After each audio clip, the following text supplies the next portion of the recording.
Bom dia. A gente vai dedicar o shiur de hoje para a elevação de Toba Dvora Bat Israel Eliyahu.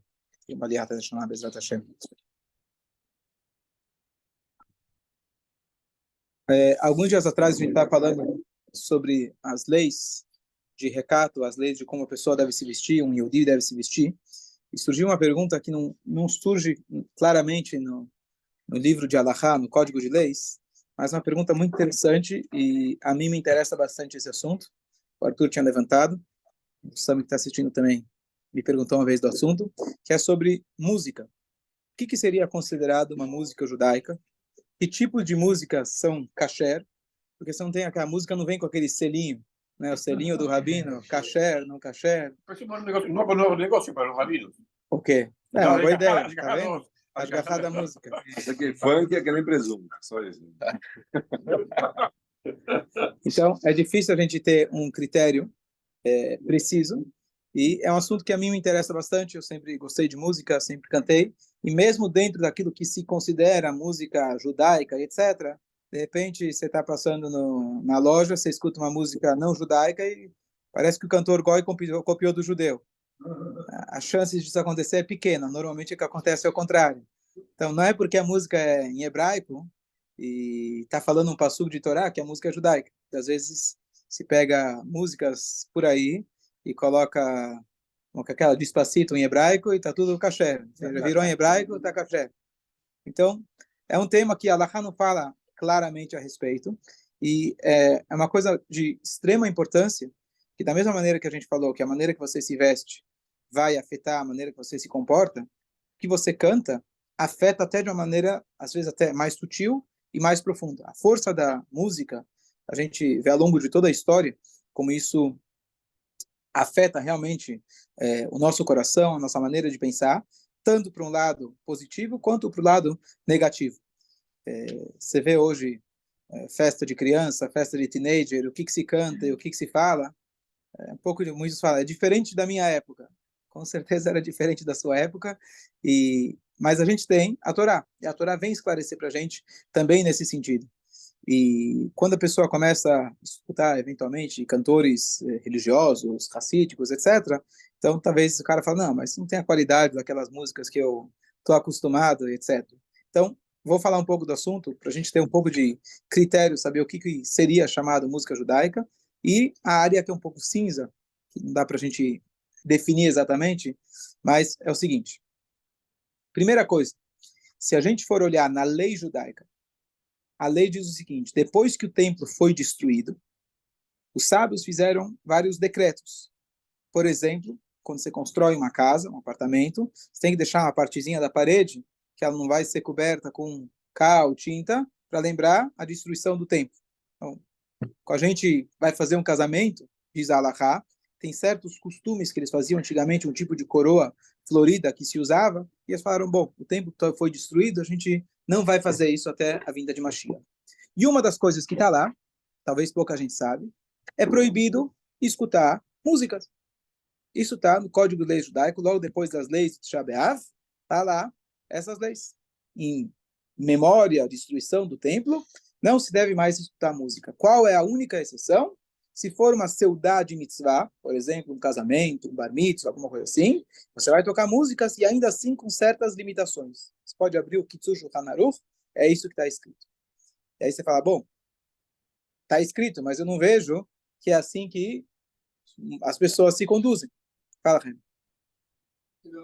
Esse período estava referido, você está depois de Tisha B'Av, você está referido-se a Tisha B'Av? Não, ao ano todo. Ao ano todo. Vou até dar um exemplo. A gente tem Sfirat HaOmer, por exemplo, as 3 semanas que a gente não escuta música, certo? Se você for procurar na lei, no Kitzur Shulchan Aruch não está escrito que não pode escutar música. Porque na lei está escrito que não pode escutar música o ano todo. Assim que está a rigor. E aí o que acontece? Então, a exceção seria uma Seudat Mitzvah, ou talvez em alguns casos uma música que vai te inspirar. Por exemplo, a gente canta na reza. Então, a música que eu estou dizendo seria uma música com um concerto musical, não você cantar com a voz. Isso não teria problema, mesmo na época de luto, cantar com a voz é diferente de você tocar com instrumento, etc. Então, os instrumentos foi o que eles proibiram,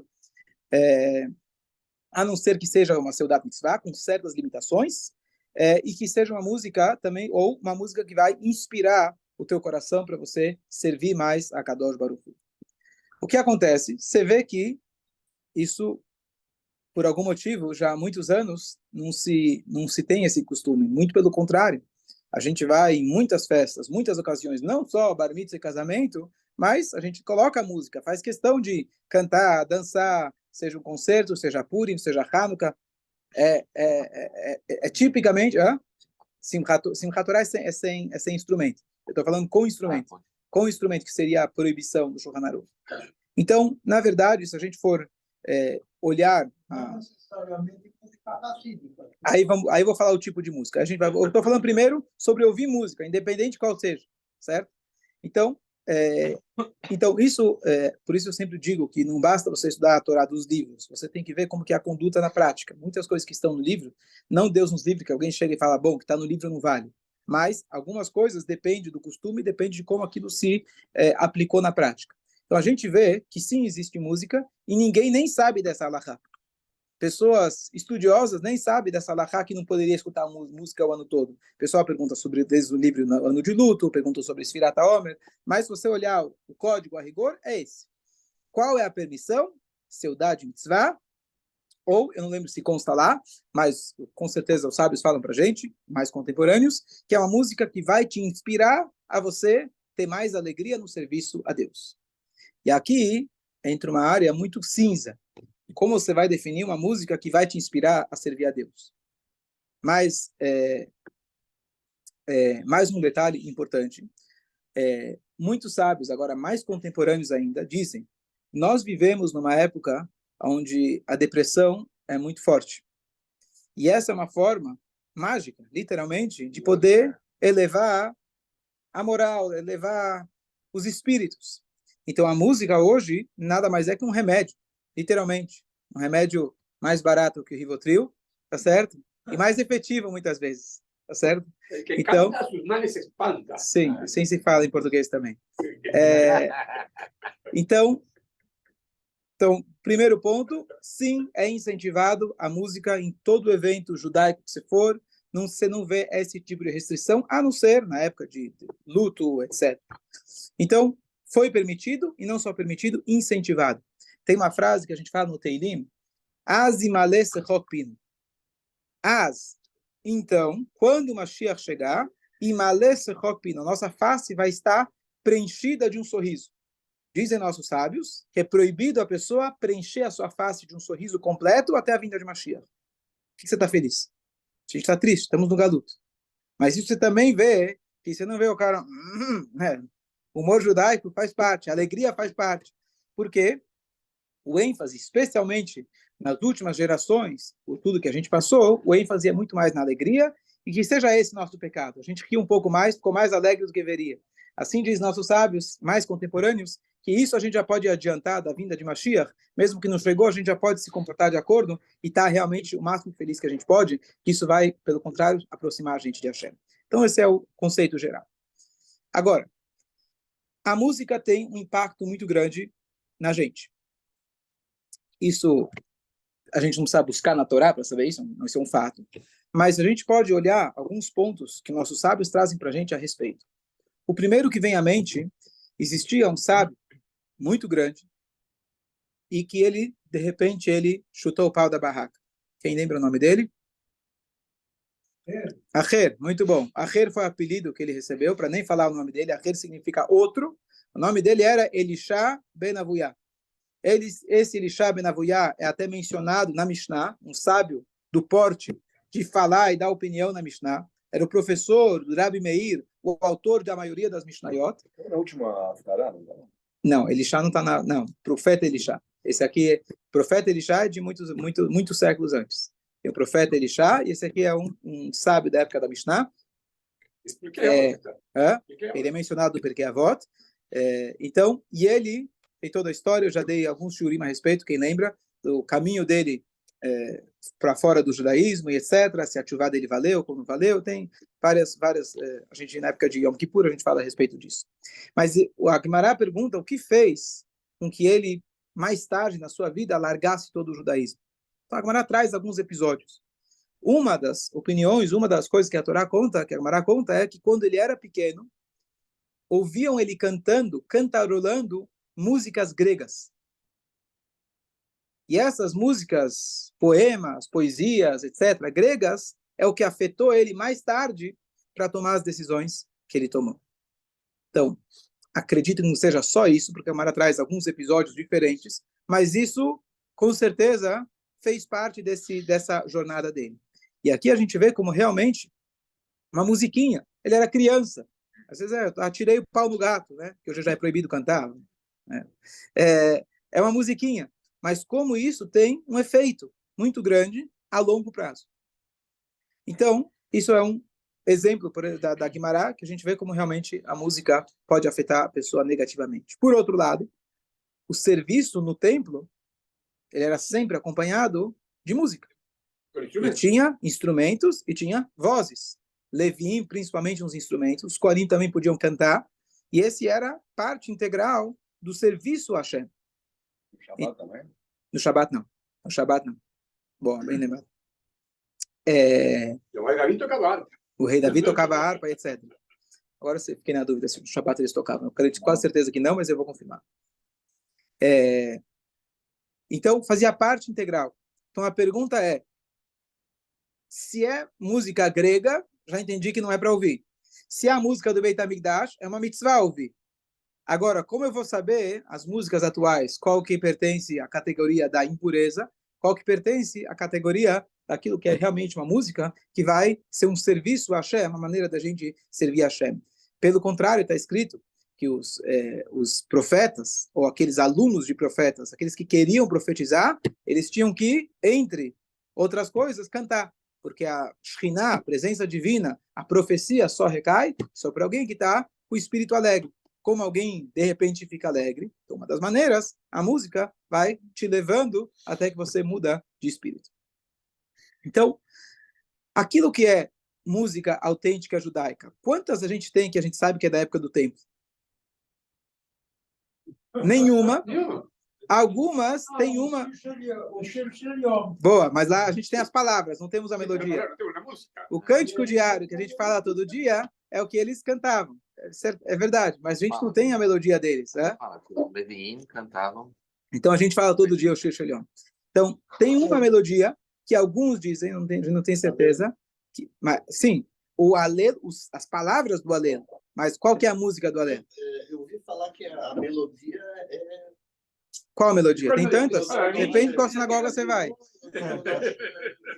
Que é uma melodia difícil. Pode ser. A única que eu, quer dizer que não tenho mais, que eu ouvi falar que que possivelmente é desde a época do templo, é aquela que a gente canta na noite de Rosh Hashanah Yom Kippur. Ai, ai, ai, ai, ai, ai, ai. Então, eram Ashkenazim, não sei. Então, a gente nunca sabe, não dá, são tantos anos, são 2000 anos para a gente ter certeza de alguma coisa. Então, a gente não tem acesso a essas músicas. Não dizer que essa música é autêntica, judaica, 100%, a gente não sabe quais são as músicas. As palavras, não a melodia. Porque a melodia é igual no mundo inteiro, todo mundo canta igual. Não, mas não quer dizer nada. Todas as músicas, então vamos falar sobre isso. Todas as músicas, a Sefaradim tem influenciado, e as Ashkenazim, sem dúvida nenhuma. Por que foram perdidas? Acredito que ninguém sentou para escrever a música, não tinha. Ninguém sabia sorteio. Não tinha Spotify. Ninguém sabia sorteio. Solfejo. Pode ser. Não sei se já tinha, não sei quando surgiu a linguagem escrita musical, não sei. Boa, ok, você falou um ponto interessante, e aqui eu não falei isso que não é bem música, mas está certo.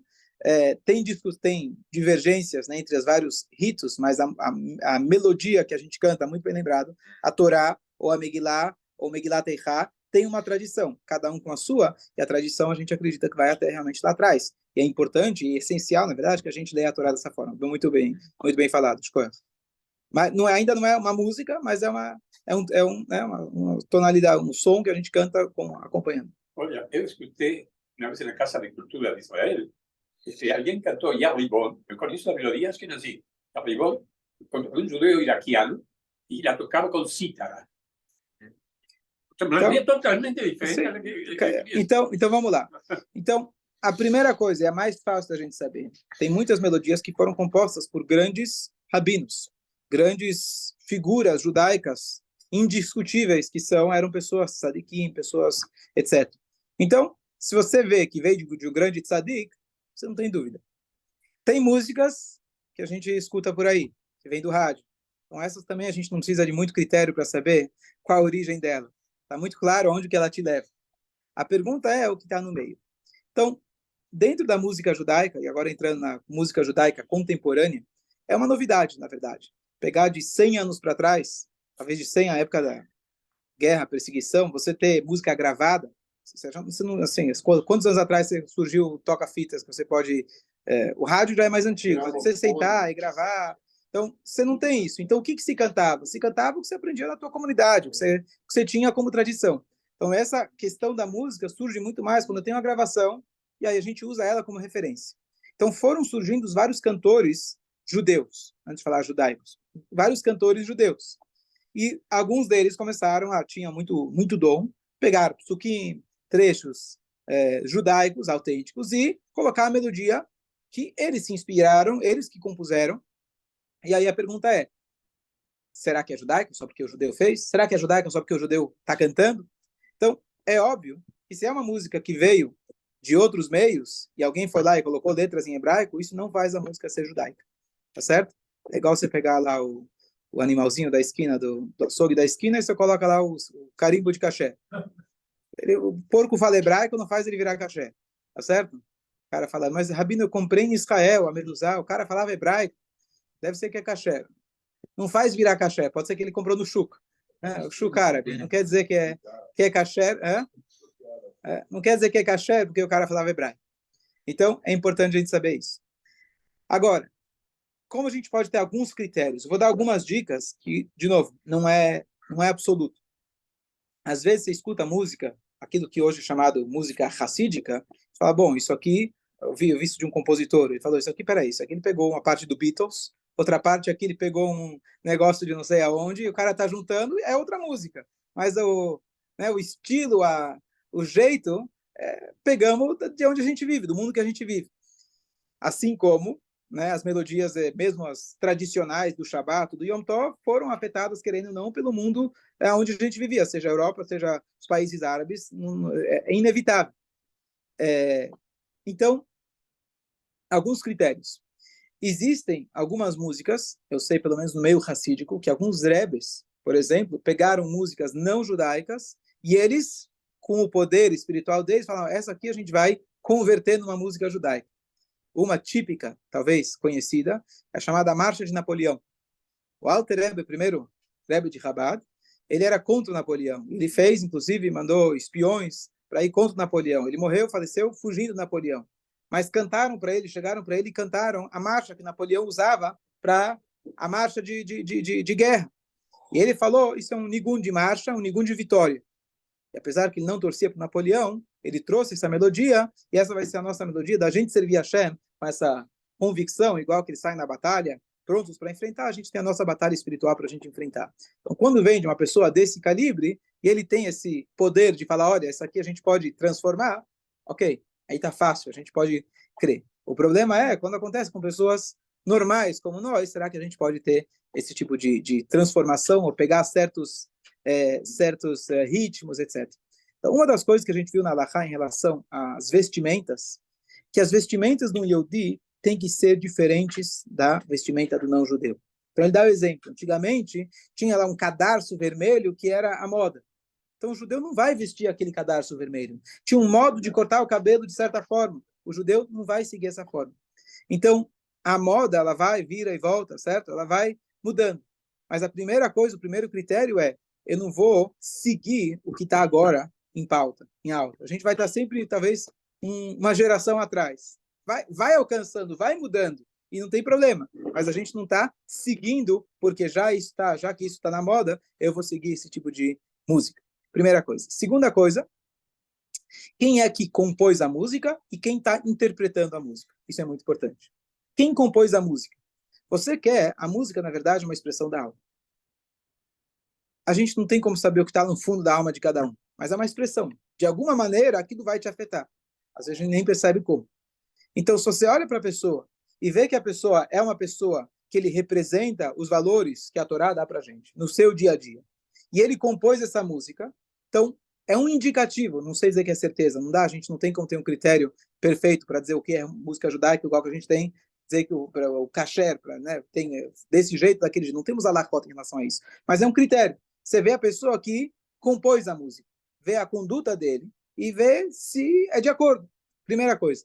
Segunda coisa, a pessoa que está cantando, qual que é a conduta dele? Isso dá para ver.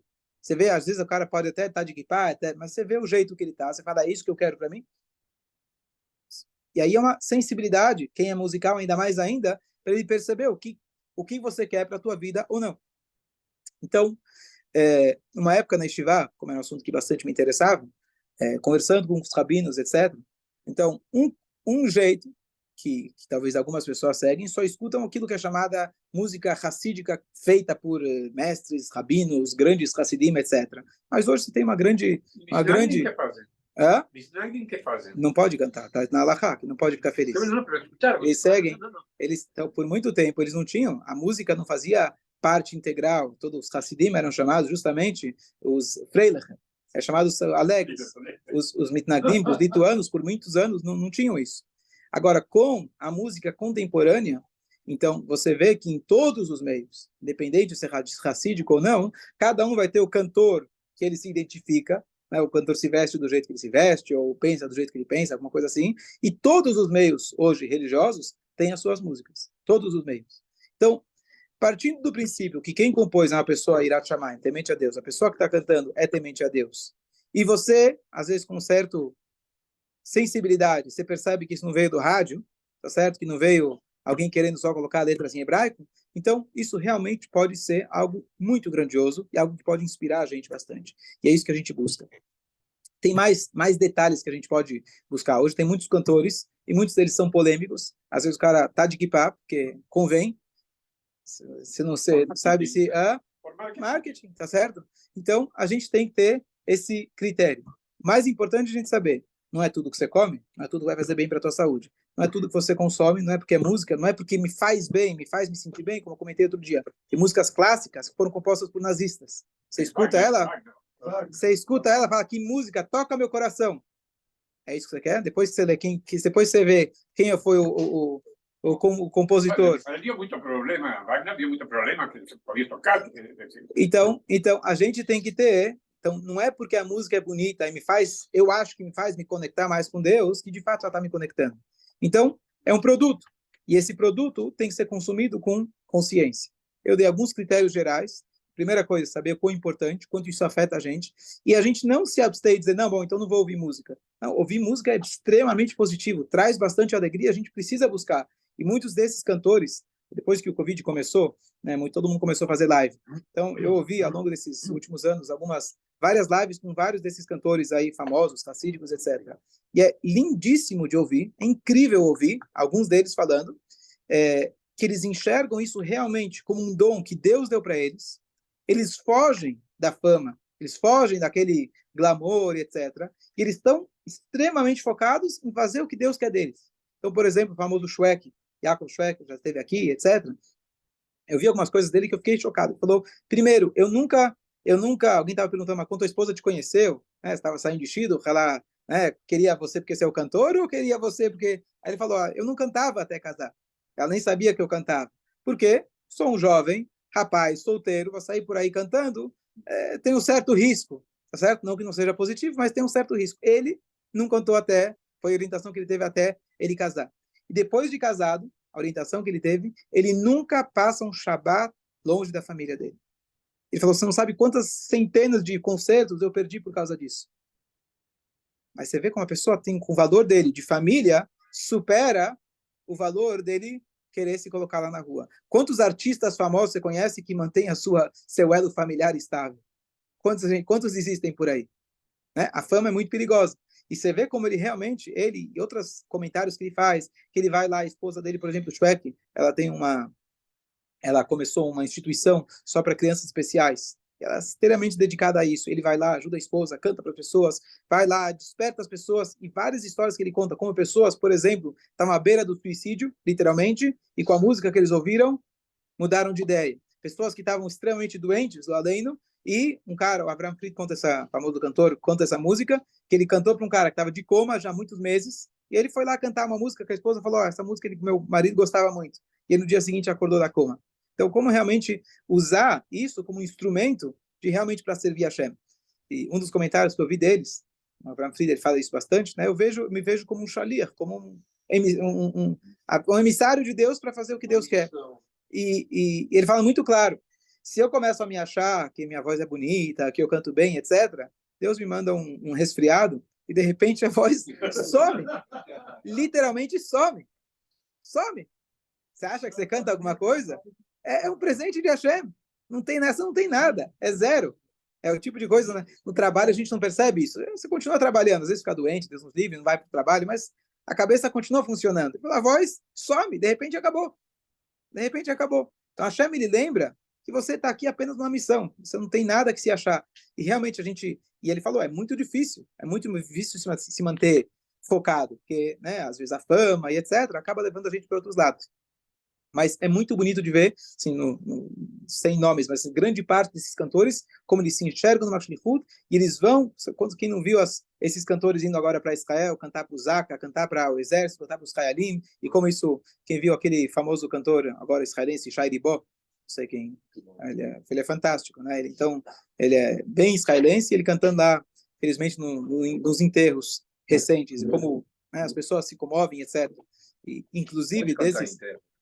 Sim, isso sempre sem música, sem instrumento. Sim, mas isso é já a tradição antiga. Não é costume.